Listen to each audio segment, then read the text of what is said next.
Hola, amantes de la ciencia. Esta ocasión quiero platicarles acerca de un libro que me leí en esta cuarentena.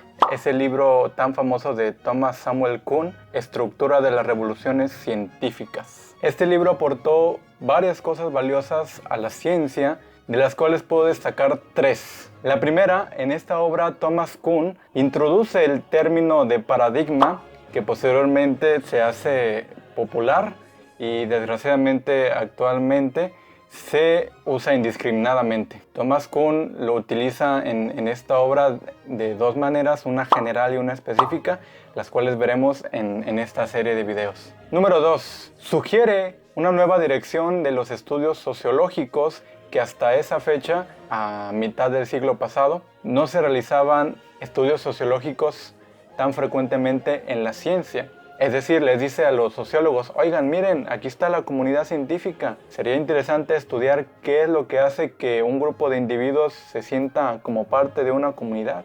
¿Qué es lo que los mantiene unidos? ¿Qué es lo que el estudiante que está aprendiendo a hacer ciencia lo hace parte de un grupo en especial? Y número 3, cambia la concepción que se tenía de ciencia.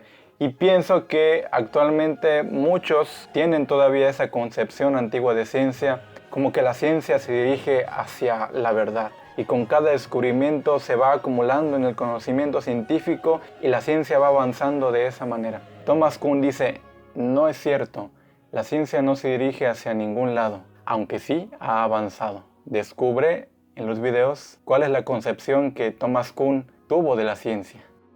Para empezar, Thomas Kuhn comienza narrando cómo es que surgió esta idea de este libro y menciona que la idea surgió cuando estaba terminando su doctorado por allá de 1948. Él estudió física en la Universidad de Harvard. Sin embargo, desde ese inicio de la idea, tardó 15 años en publicar su obra. Durante ese periodo, Thomas Kuhn participó en un curso de ciencia para no científicos, en el cual, según él, le cambió su concepción que tenía acerca de la ciencia. Les platicaba a las personas cómo habían sido los descubrimientos científicos.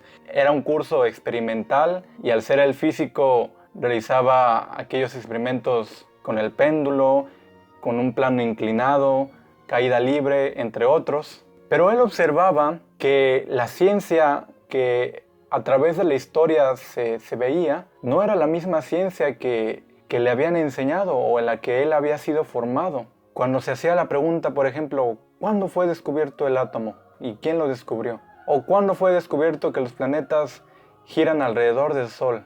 Se topaba muchas veces con que era difícil determinar una fecha en la que había nacido el concepto que actualmente tenemos de ciencia.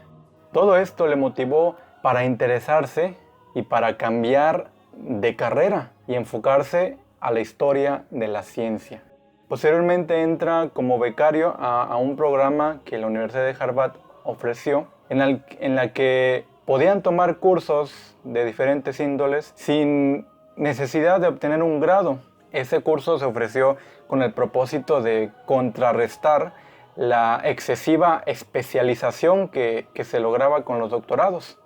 Ojalá hoy hubiera algo así. Este programa fue la oportunidad de Thomas Kuhn para adentrarse en la historia de la ciencia. Particularmente fue influenciado por las ideas de Alejandro Coiré, quien tenía una concepción discontinua de la historia de las ciencias. Otras obras que lo influenciaron fueron estudios psicológicos de Piaget, estudios filosóficos de la percepción y en particular un ensayo que según Thomas Kuhn estaba perdido entre muchos otros documentos, el cual se llamaba La génesis y el desarrollo de un hecho científico por Ludwig Fleck, un ensayo que anticipaba muchas de sus ideas, según dice Thomas Kuhn. Durante este programa, él expone sus ideas en diferentes conferencias en el Instituto Cowell de Boston en 1951 y más tarde, en 1952, comienza a dar clases de historia de la ciencia. Desgraciadamente, por su ocupada agenda como docente no tuvo tiempo de desarrollar sus ideas durante muchos años. 6 años más tarde, en 1958 a 1959, él ingresa a trabajar en un centro de investigación de ciencias de la conducta. Y nuevamente, en esta estancia, tiene tiempo de desarrollar sus ideas, incluso de exponerlas con colegas que son sociólogos. Fíjense qué interesante trayectoria de ser físico, pasa a ser historiador de la ciencia y luego a trabajar con sociólogos. Thomas Kuhn dice que tanto la historia como la experiencia le hace dudar de que los que se dedican a las ciencias naturales tengan o posean teorías o respuestas más firmes que los que se dedican a las ciencias sociales. Porque desde esa fecha hasta el momento, tanto la física, la química, se le llaman ciencias duras. ¿Qué significa eso? Que hay ciencias blandas, que hay ciencias medio blandas. Y es que Thomas Kuhn dice que lo que hoy parece un conocimiento duro, en realidad tiene varios puntos en los que no coincide con las observaciones. Y puede ser que en algunos años esta teoría o este conocimiento sea sustituido por otro, el cual se ajusta mejor a las observaciones. Para explicar esto por primera vez en el prefacio, Kuhn menciona este concepto tan famoso de paradigma, diciendo que un paradigma son logros científicos universalmente aceptados que durante un tiempo suministran modelos de problemas y soluciones a una comunidad de profesionales. En esta serie ahondaremos más en este concepto, por supuesto. Más tarde, y ya con una trayectoria y con cierta reputación, la Enciclopedia de Ciencias Unificadas les solicita a Thomas Kuhn este trabajo para publicarlo en esta enciclopedia. Thomas Kuhn menciona que debido al poco espacio que en una enciclopedia se dispone para una publicación, él tiene que sintetizar y reducirse a ejemplos en la historia para desarrollar sus ideas en ejemplos muy específicos y que son representativos de sus ideas. Con esta nueva concepción de ciencia, abre un campo o les muestra un campo muy fecundo de investigaciones tanto sociológicas como históricas en la ciencia. ¿Quién había estudiado a la comunidad científica como una sociedad? El que obtiene un doctorado, el que realiza cierta actividad científica, se siente parte de una comunidad. Los que avalan, los que critican, los que dan observaciones de los hallazgos de un científico es precisamente los que se dedican a su misma labor. Por otro lado, como una limitación de su ensayo, Thomas Kuhn menciona que él no menciona nada o muy poco de las condiciones externas en las que se vivieron estas revoluciones científicas, como el aspecto económico, el aspecto social, el aspecto tecnológico, el desarrollo intelectual, entre otras.